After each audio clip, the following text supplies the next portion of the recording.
In this video, I want to talk about a smart material that I've put together to create some damage. And it's very simple, and you can just follow these steps if you're interested in this technique. So here I have a little piece of a pipe.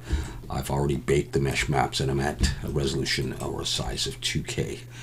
And I'm going to come over to Smart Materials because I've saved it as a Smart Material. I'm going to type damage, and it's your damage ZB or zerobio. All right, so when I put that on, you can see there's been a change. So let's open this up and have a look at this. I'm going to hide these. So the first thing I have is this rust fine layer. You can use pretty much anything you wanted.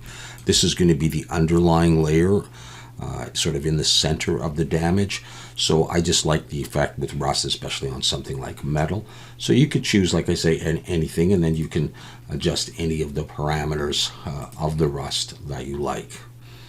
Now, the next layer is a material. It's steel, rust, and wear. So if I come into here and I just type in steel, it's this one here. I believe this comes with Substance Painter, but again, you could try with any metal. I just drag that in as a material, steel, rust, and wear. And so here I've got the parameters of the steel, rust, and wear. So you can see it right there. All right, so here I'm going to just change the metal color. I just want it darker, like this, maybe even darker than that. I'm going to adjust the roughness, something like that. I'm going to make this darker, almost sort of like a black. All right, so you can do whatever changes you would normally do to a material, and you can use a different metal if you like, or you could try wood if you want.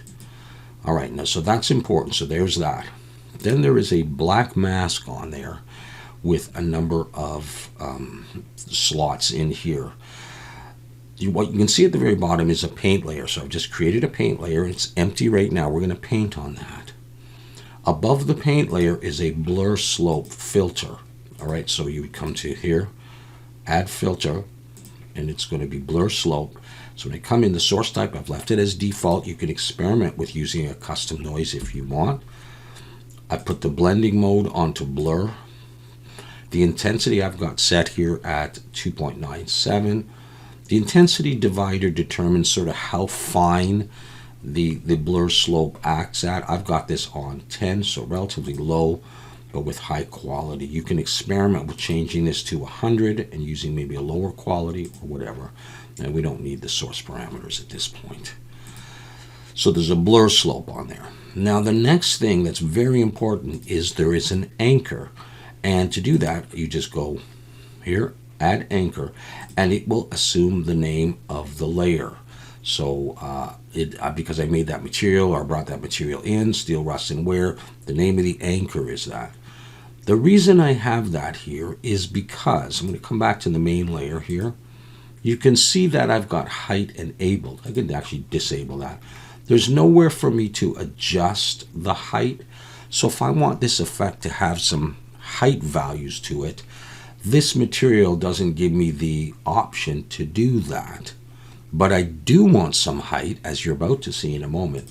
And so what I've done is I've created an anchor on the black mask where I'm going to do the painting, and I'm going to let another layer determine the height of this using an anchor. So here it says fill layer 1. I should probably actually call that height. I'm going to turn this on. It won't do anything yet until I draw. And what I've done here is I've activated only height, and I brought it up all the way. So I'm saying I want this height information to be transferred to this layer, which is below. Remember, an anchor, like from a ship, goes below the ship into the to the bottom of the ocean or whatever. So this height layer is going to affect this lower layer because I've got an anchor here on the black mask, which includes the paint and the blur slope. And in order to know that it's going to affect this layer, I've had to come in here, create a black mask. I know it looks white, but it was a black mask, added a fill layer, and open up the properties of the fill. Often this is where you'll add like a procedural onto the grayscale. What I've done is I click there, and I've chosen that anchor point. This one, steel, rust, and wear. So as soon as you create it in the layer below, it will be available in the grayscale. Just choose the anchor point. There it is. Okay? Having that all set up will allow me to draw or paint with height information that wasn't available down here. All right, so I've got 3 main layers with a few things in there. All right, so I'm going to click on the paint layer, and often you would grab something like a dirt brush. I'm just going to use whatever default brush is there, and just to show you the effect. And this is what we get. All right. So because I've got this rust underneath, that is what's showing up there. So you can come over to your brushes and search for, say, a dirt brush, and you can try that and see how it goes. And it will sometimes go deep and it will sometimes go shallow. So you can do lots of different things. You can try some of these things to create some interest, whatever.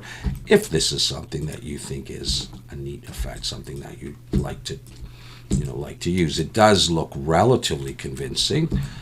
All right, so it's very simple to create this if you follow those steps.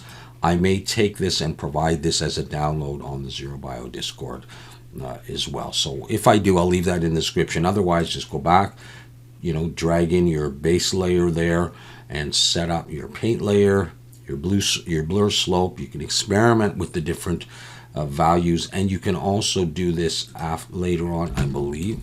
Let's check that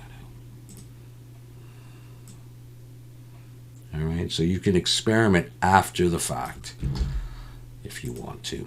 All right, create your anchor point and your height up here and just relate to it through that anchor. All right, so that's creating damage in Substance Painter.